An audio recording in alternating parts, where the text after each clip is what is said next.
กับสวัสดีครับ FC ทั้งฝั่งไทยและก็สบายดีไปน้องเล่าทุกท่านเนาะขณะเนาะมื้อนี้พบกันอีกเช่นเก่าเช่นเดิมใน2วันที่ทุนุหรือว่า1เรื่องต้องฮู้อ่ะมาเบิ่งโพสต์นี่เนาะเพจในลาวก็ฮู้ดีอยู่ว่าเงิน3,000กีบว่าซั่นมันบ่เข้างบแห่งรัฐแต่ว่าก็บ่มีการดำเนินการใดๆก็ถือว่าส่อโกงเนาะก็แม่นเนาะพี่น้องเพจเนาะในสปปลาวนี่เริ่มพูดขึ้นมาเนาะเว้าเรื่องส่อโกงนี่มีหลายพี่น้องเป็นปรากฏการณ์ที่หาได้ยากเนาะในหลายปีหลาย10ปีตั้งแต่เริ่มมี Facebook มาเนาะถือว่าหาได้ยากเนาะก็แม่นั่นแหละพี่น้องแต่สิเว้าแล้วเนี่ยคันบ่แม่นโกงนี่มันก็สิเป็นการร่วมหุ้นหรือร่วมลงทุนอีหยังก็ว่ากันไปแหละหรือร่วมทุนอีหยังก็ว่ากันไปล่ะเพราะว่าเงินเนาะบอกว่าเอาไปขยายอีหยังก็แล้วแต่มันก็บ่ได้เกี่ยวกับผู้สวมใส่หรือผู้บริโภคพี่น้องบ่เกี่ยวกันเลยถ้าสิมาฮักเอาแบบว่าเอาไปเป็นค่าบริการนั่นนี่เนี่ยมันก็ถือว่าเป็นร่วมหุ้นเนาะหรือว่าเอาเปรียบผู้บริโภคหรือว่าอีหยังก็แล้วแต่เนาะทางรัฐบาลเนาะมีการดำเนินการหยังสักอย่างเกี่ยวกับคดีเนาะกับความโปร่งใสอีหยังก็แล้วแต่เนาะ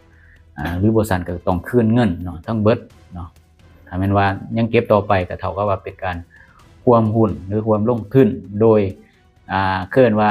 โดยแนวทางปฏิบัติหรือตามพฤตินัย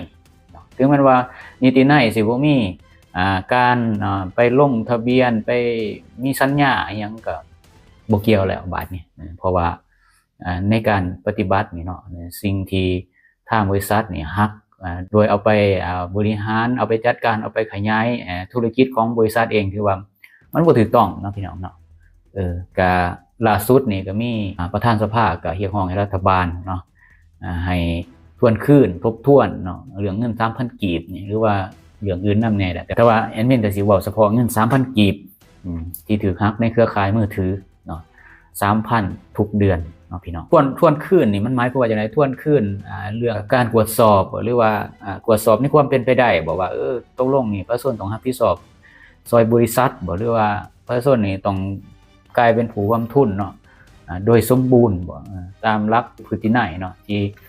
มันควรที่สิเป็นแบบนั้นหรือบ่เนาะแอดมินก็บ่ฮู้ว่าประธานสภาเพิ่นหมายความว่าแนวใดเนาะคือบ่เห็นบอกว่าให้ตรวจสอบให้ถ้าแม่นผิดก็ว่าไปตามผิดก็บ่เห็นบอกเนาะปัญหาช่องว่างของกฎหมายนี่แล้วก็ความเป็นธรรมเนาะในกรณีผู้ที่ให้บริการเครือข่ายโทรศัพท์มือถือเนาะมีการเรียกเก็บเงิน 3,000 กีบต่อเดือนเนาะจากผู้สวมใส่เนาะโดยมีข้ออ้างที่ชัดเจนเนาะว่าเงินจำนวนนี้นี่สินำไปเป็นทุนในการขยายเสาสัญญาณว่าซั่นเนาะซึ่งถือเป็นทรัพย์สินแล้วก็เป็นโครงสร้างพื้นฐานหลักของบริษัทเนาะสิ่งที่เฮ็ดลงไปพี่น้องปัญหานี้นี่สร้างความขัดแย้งเนาะทางหลักการอย่างรุนแรงพี่น้องมันขัดแย้งคือแนวใดในทางนิตินัยเนาะเงิน 3,000 กีบนี่ถูกจัดประเภทเป็นหักค่าบริการหรือผู้สวมใส่นี่มีสถานะเป็นเพียงลูกค้าก็บ่มีเอกสารได้ลักษณ์อักษรว่าเป็นผู้ร่วมลงทุนเนาะแต่อย่างใดก็ตามเนาะเมื่อพิจารณาจากพฤตินัยหรือหลักแนวทางปฏิบัติเนาะหรือผลลัพธ์เนาะที่เกิดขึ้นจริงเนาะการกระทำทางแนวทางปฏิบัติเนาะเท่ากับว่าเนี่ยเป็นการพักรันเนาะต้นทุนการลงทุนให้ประชาชนอย่างเป็นระบบก็ว่าได้พี่น้องดังนั้นสถานะจึงเปลี่ยนไปโดยสมบูรณ์พี่น้องแล้วก็เมื่อว่าหน่วยงานเนาะกำกับดูแลด้านกฎหมายหรือว่าองค์กรอีหยังก็แล้วแต่ที่เกี่ยวข้องเนาะถ้าว่าเกิดความล้มเหลวในจังซี่หรือว่าบ่มีสิทธิ์อำนาจไปบังคับใส่กฎหมายหรือคุ้มครองผู้สวมใส่อย่างเข้มงวดเพื่อให้เกิดความยุติธรรมต่อผู้สวมใส่เนาะในการยุดยั้งเนาะการเอาเปรียบแล้วก็สั่งให้คืนเงิน 3,000 กีบนี่ตั้งแต่มือทำอิฐเลยนี่ความผูกพันเหล่านี้เนี่ยนะที่ประชาชนถึงหักไปเนี่ยก็คือมันก็เท่ากับว่าเป็นการร่วมทุนโดยสมบูรณ์เลยก็ว่าได้เนาะในหลักปฏิบัติเนี่ยมันหลีกเลี่ยงบ่ได้แท้ๆแหละเนาะดังนั้นเนาะเมื่อเงินของผู้สวมใส่ถูกนำไปสร้างแล้วก็ไปเพิ่มมูลค่าให้กับทรัพย์สินถาวรของบริษัทเนาะผู้สวมใส่นี่ควรได้รับสถานะเนาะสะท้อนถึงการมีส่วนร่วมในเงินทุนเหล่านั้นเนาะเท่ากับเป็นผู้ร่วมหุ้นทางพฤตินัยเนาะอย่างสมบูรณ์แล้วพี่น้องผู้สวมใส่นี่ถือเก็บเงินนี่หรือว่าถือเก็บเงิน 3,000 กีบทุกเดือนเนาะควรนะครับพิจารณาเนาะก็จะบอกแล้วควรได้ครับพิจารณา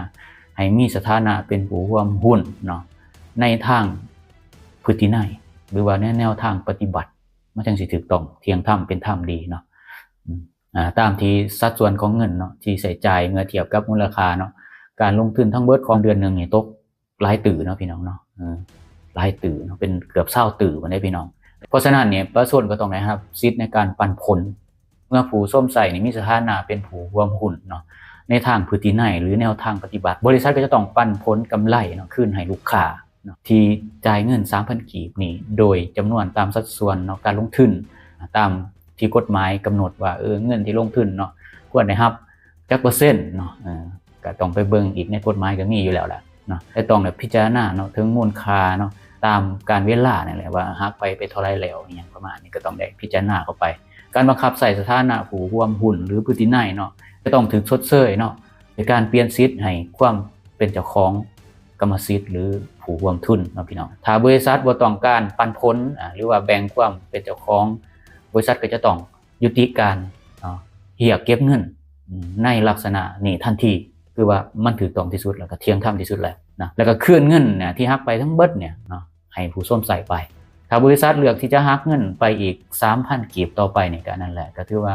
ต้องได้แบ่งเงินปันผลหรือว่ารัฐบาลก็ต้องได้พิจารณาเรื่องกฎหมายแหละทางกฎหมายเนาะบริษัทจะต้องดำเนินการตามขั้นตอนเนาะของกฎหมายว่าด้วยการลงทุนรวมทุนหรือว่าซื้อหุ้นเอียงต้องได้ปฏิบัติเนาะว่าอาจจะมีการโอนหุ้นเนาะออกไปห้องการรวมทุนให้กับลูกค้าเนาะที่ถึกหักเงินไปเนาะเพื่อรับห้องสิทธิ์ในการปันผลและก็สิทธิ์ในการรับผิดชอบเนาะในทางนิตินัยอย่างเป็นทางการเนาะก็คือก็ต้องได้ออกเนาะหนังสือเนาะกรรมสิทธิ์เนาะรวมหุ้นหรือรวมทุนเนาะก็ต้องได้ออกในกรณีที่ยังหักต่อหรือว่าบ่ยุติในการหักเงิน 3,000 นี้เนาะในเมื่อกฎหมายคุ้มครองผู้ส้มใส่บ่ได้ถูกนำมา